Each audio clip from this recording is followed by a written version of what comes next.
Hello and welcome to Nanox. Welcome to the Rsna 2020. My name is Ran Polyakin. I'm the CEO of Nanox. And today I will be your host in this demonstration of Nanox technology and system. We are streaming live, actually. You see here at Bloomberg. We're streaming live from the heart of Israel. And as you can see, there are many people behind me, all working tediously in order to realize this vision. But this is not a local story. Actually, for years now, we've been collaborating with our teams in Japan, South Korea, United States, and of course in Israel, all with the intent to bring something new to the world of radiology, to create availability and accessibility to medical imaging. Together with me, I'm very happy to have two radiologists, certified radiologists from the US that join us today to guide us through the images. So thank you very much for joining us, Dr. Hughes, Dr. Shabshin. You will take us through the images. Again, thank you for coming, and maybe a word of introduction. Hi, I'm Nova Shabshin. I'm a musculoskeletal academic radiologist for the past 20 years and even more. And I'm working in Israel at Clalit Healthcare Services and in the US at Penn Medicine, Philadelphia. I've been working with startup companies for the past 18 years. And I'm Dr. Michael Hughes. I'm so pleased to be here. I'm a board-certified radiologist, practiced for over 15 years. I'm a CEO of Yosrat Holdings, company which is backed by Siemens Healthineers and other venture capital firms. And I'm also on the advisory board of Nanox. Thank you so much. Okay, thank you guys for joining us. And our radiologists will join me later to actually analyze those images. And let's start the magic. So the magic actually happened here. This is our demo room. We're going to go in and outside later on. What you can see here is amazing two devices that are based on Nanox technology. We're going to demonstrate the way they work. We're going to show you the functionality and the freedom with these two machines. But before that, I want to talk about technology. I'm a technologist. I want to tell you about the technology of Nanox that enables all of that. So you know, Nanox was originated technology in Japan, and we've been working for years and years to perfect something that actually William Röntgen did many years ago, over 100 years ago. William Röntgen created the mechanism to stream electrons into an X-ray, and this is Rsna, so many radiologists, you know that in order to create X-ray, you need a stream of electrons. So he's doing it in an analog thermionic way, namely, he's taking a filament, taking it over 1000 degrees C, and then there is a cloud of electrons ready to move into the anode. Well, it's very workable, but a lot of challenges. What we've been focusing in the last 8 years is actually create a true alternative to William Röntgen X-ray source, one that is digital and one that can work in room temperature. And what I'm going to show you here is the basis of this revolution. Namely, it's nanotechnology implemented on a semiconductor for the first time ever, and we call it a chip. So what I'm holding here may look to you small, but this is a significant invention. This is a MEMS chip with nanotechnology that creates a stream of electron that is controlled digitally. Under the microscope, if you look, you can see hundreds and hundreds of millions of little electron guns that can emit one electron at a time. And that's very important because if you can control the stream of electron and you can independently control the MA and KV, you can actually create that. And this is Nanox X-ray tube. This is the core technology that we have. This is the first ever nanotechnology tube that can go the entire range of X-ray, that can play with MA, KV independency, and it's very low cost, so much low cost that you can place many of those, hence our vision to propel the universe with those light bulbs that can actually give very good images, as you'll see in a minute. Now, just for comparison, you need to understand that what we have here is a traditional, typical X-ray thermionic source. So we have the glass, we have a rotating anode, we need to rotate it via an engine, and we put all of this in a basin of oil, and that's entail a lot of limitations. So that's basically the technology that we've developed. Again, deep technology. I like to call it deep because it's over a decade of development, and it all comes down to this. And this we can make in mass production in very, very low cost. Now, the next question you ask me, okay, we got it, but can you get X-ray? And you know what? I want to try it. I want to see if this really little, it's like a weight of an apple, tube can generate an X-ray. So please follow me, and we'll take you through a 2D X-ray modality and see if we can take a phantom of a wrist there. So we're going now, and we see our radiologist. This is our control room. We'll get there in a minute, but we're going through this X-ray room, and we're going to meet you on the other side, showing you the X-ray machine. Well, what you see here is a 2D modality of X-ray. It's very typical. You can see it in every hospital. The only big difference is that this is Nanox, which means that this head here has this tube inside. And what I want to confirm or establish with you before we move on is that we can actually take this phantom. This is a phantom of a wrist. We can place it on the detector, and we can actually can take an image that is an X-ray image. You know what? I have a better idea. I feel like making history. I'm so happy that so many people came to join us today, and I want to refer to 1895. This is the time that William Röntgen took an image of his wife.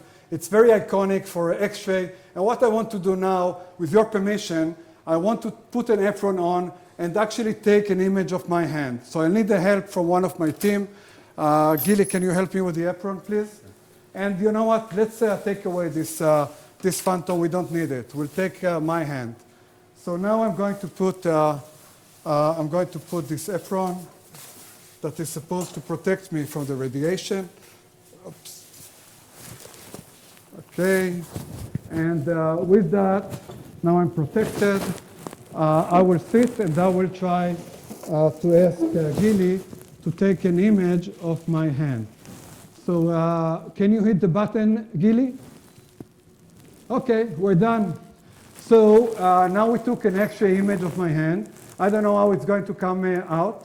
This is a true real-life demo, so I have no idea if it even took the image. I heard the beep, and now I'm going to go out, and my team is going to help me to get out these 25 kilos of apron. Thank you very much. As you can see, I keep holding this technology. This is very precious technology.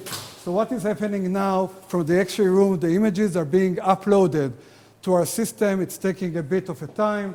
And when it comes up, I will simply ask our radiologists to confirm very, very simple thing. I will ask them if they get the image and if this image is acceptable to them compared to other analog image. So it will take a bit of time. In the meantime, actually, you can watch beyond this glass, and you can see this beautiful machine. And here I see that, actually I see my hand. As you can see, my wrist is very noticeable.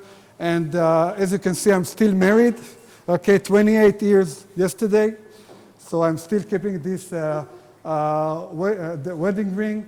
And I will hand it to you, radiologist, just to tell me if what you see is acceptable. Congratulations on the 25-year anniversary. You forgot to take your bracelet off. Nice jewelry. Oh, my Okay, so actually this is a great quality.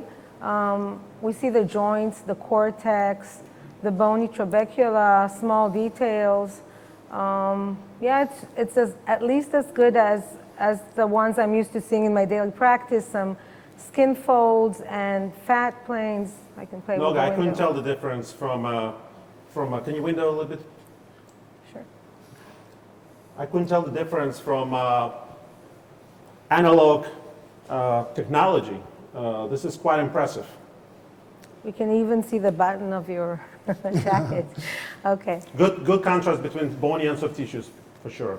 I like Okay, it. anything to say about the KVMA that you want to tell me? Yeah, this was done. I just want to confirm that it was done, as we spoke before, with KVP of 40 and mass of 1.5, right? And typically, the X-rays are done at KVP of 50 to 60 and MA of about 3 to 5.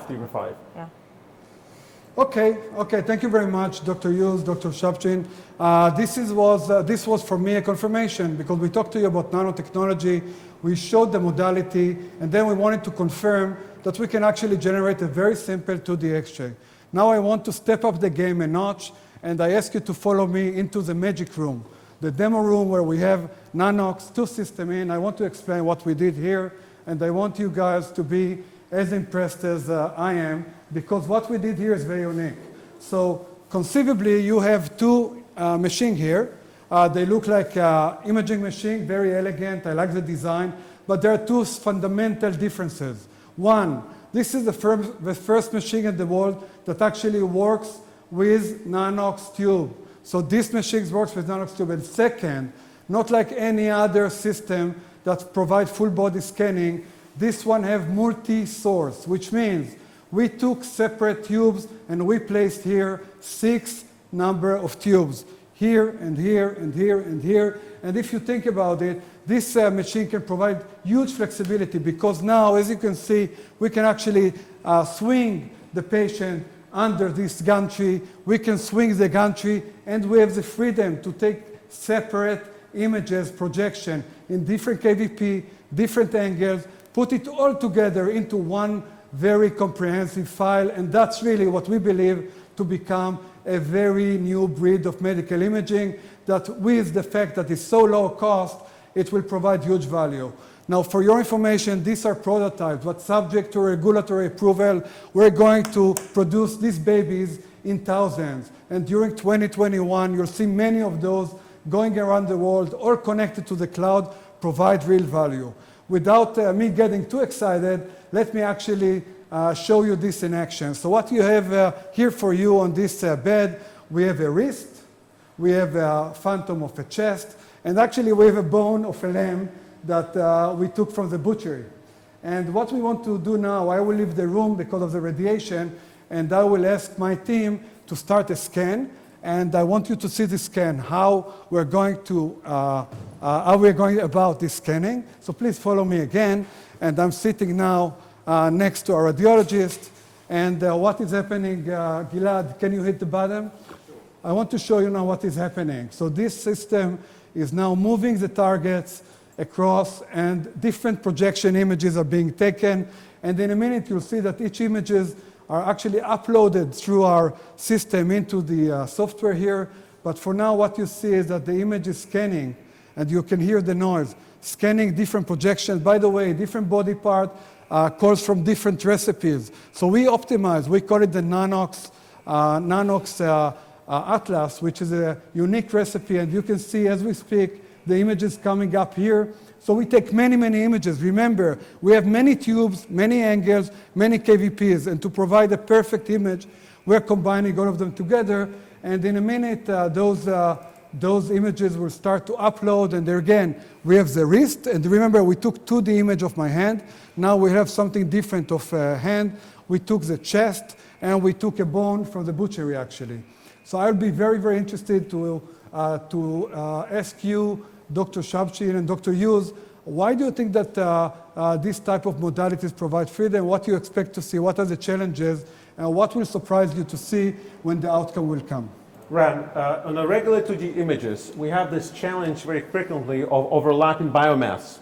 And in a 3D tomosynthesis imaging, we are able to avoid this problem. And we will want to demonstrate you some images now. Okay, fantastic. And actually, Dr. Hughes, I see that the images came. So for the audience to understand, we took images inside, upload many of them there. Our software combined it into something that our radiologists are going to review now and explain. So I will step back and get the professional to explain to me and to the audience what's going on. Okay, so this is a 2D study that was performed yesterday, as you can see the date here. And Michael, do you see, what do you think about the joints? I think it looks normal. It's a phantom, but I don't see any abnormalities. Do you see anything that is suspicious for a fracture, a bone lesion, I erosions? Don't. And if you look carefully at this area here, also the audience, anyone that is watching us? Okay, and let's move on to the tomo. So here we look at the great anatomic resolution. I like it. Obviously that is missing in the 2D.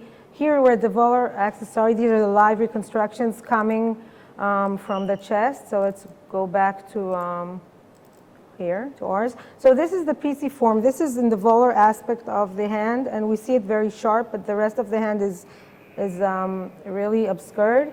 And as we move back, we see the hook of the hamate. This is an area that is prone for occult fractures. It's much harder to see on these 2Ds. And as we move on... Wow, look at this resolution. Okay. Yeah, and as we move on, I'll play with the window. Can you see anything now? Would you change your report? Can I look at something? Look at this area here. in the carpal bones. It almost looks like erosions. What do you think, Noga? I think so too. And you don't see it, don't I would suspect that these are erosions, and I don't see these at all in this area. And I could maybe think, or one could think that this is look at this linear lucency. lucency, like a fracture. I agree. And last thing is, there may be some subtle calcifications or sclerotic lesions here in the bone, the radial styloid, and look how much nicer you can see them. Looks like with this the phantom tomo was a here. little bit abused. Maybe. Okay, let's move on to the next case. So our next case is going to be the wrist. Okay, so it's just, these are the live reconstructions of the tomo. This is a chest radiograph that was done at a hospital yesterday. It was done on a regular X-ray machine. Analog source. Yeah, and this is the tomo. Okay, let's look at the tomo for a quick second. And Could you scroll the whole thing? yeah, I'd we'll like scroll. to see Yeah. the whole images. As you can see now, we are anterior. Whole study. So we can see the sternum very well. There's no way to see the sternum here. The joints, the manubriosternal joint, and even, if I go even more anterior, there's this sternal foramen that's like a normal variant. Look how beautiful you can see it. I see some there already, but I will come back to that. And the trabecula of the ribs. And as we move back, we can see the airways. Beautiful trachea. And the posterior most slices of the tomo show the vertebra very sharp. The spine is very sharp. And what did you want to show in this case? Well, I would like to ask the audience if they see anything abnormal on a 2D analog X-ray. There's a few things that stand out. So maybe there are several possible nodules. We see this round lesion here and other ones down here. These could be vessels or lung lesions.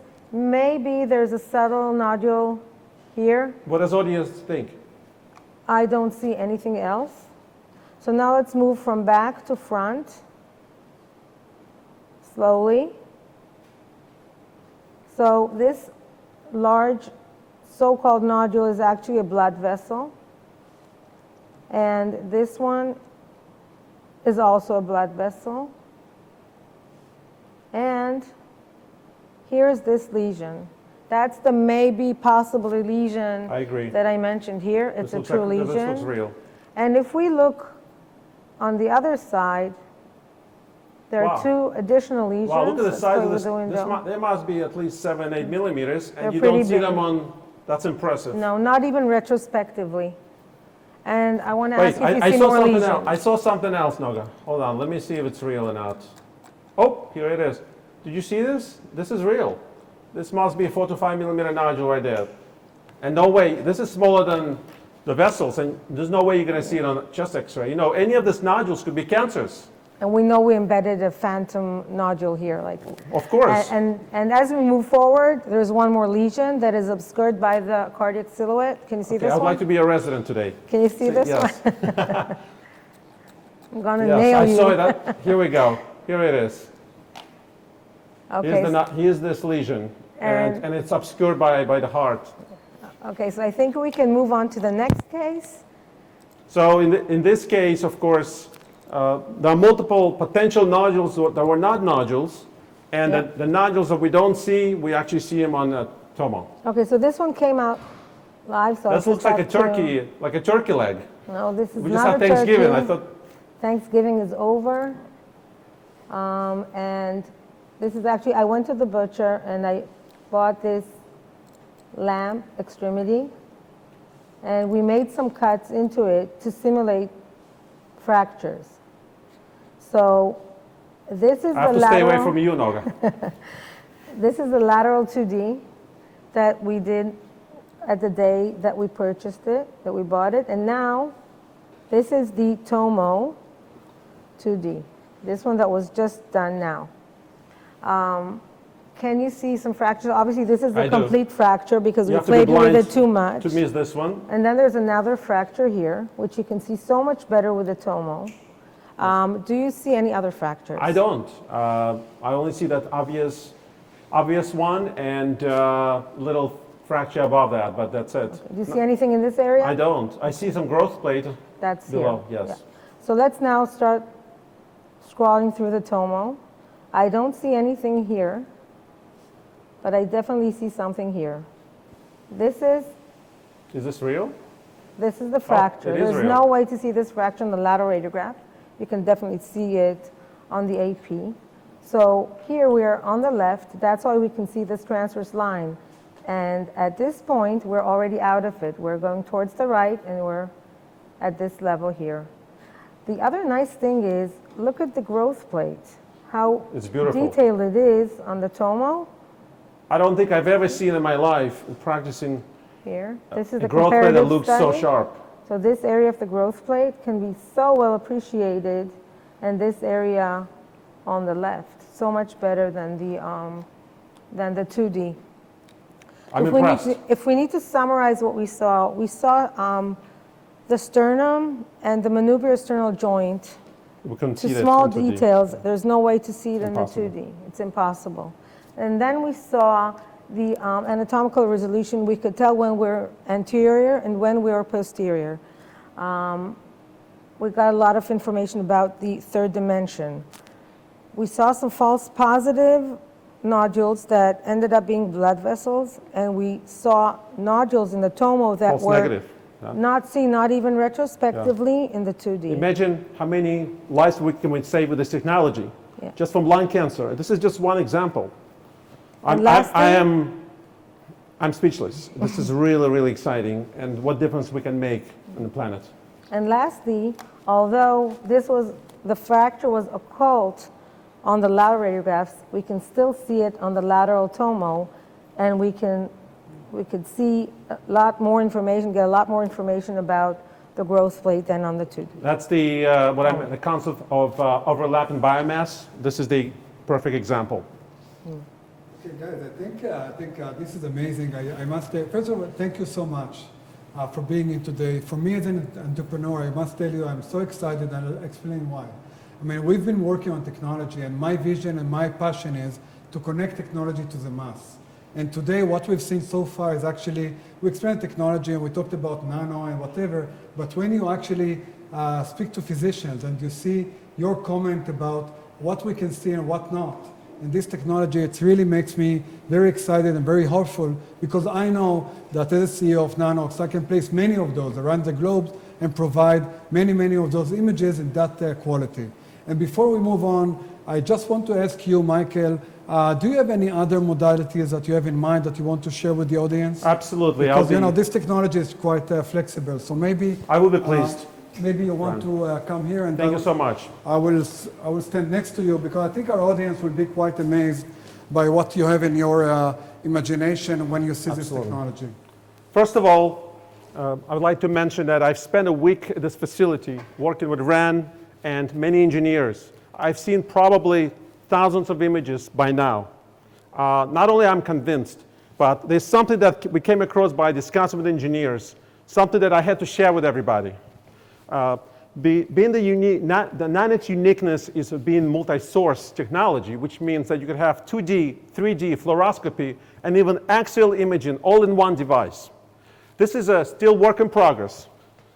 This is a phantom simulations, noise-free data, preliminary results. We used 11 sources with axial, sagittal, and volumetric reconstruction, and we achieved 1 millimeter voxel resolution. You could judge for yourself.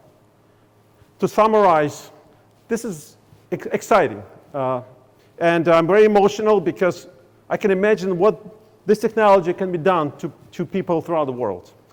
In one machine, you can have multiple modalities. And I'm going to stop here.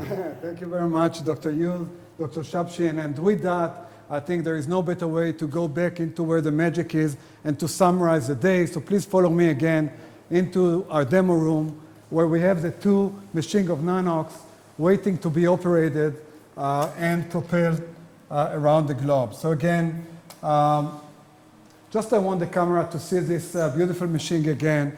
remember, this is a core technology, this is what we've invented, and today we actually connected the dot between the technology and an actual radiologist looking at an image and attach value to that. And that's really important to us. And with that, I just want to mention that it is the technologies that enable us to create a very low cost, very accessible, very available medical imaging system that in one machine can do so many modalities. And that's only the beginning, because if you go back to what Michael just talked about, we are sure that when we give this technology in the hands of scientific people and scientists, they will do so much with it, and we think that this is the next era of this technology. But moreover, we are here, and our vision, and I mean, this is our invention, but our vision, remember, is actually to create accessibility and availability to medical imaging around the world. And I think today we established that we are way in the way to go there. Thank you for everybody participating. Thank you, Michael and Noga, and hope will join us in this journey. Thank you.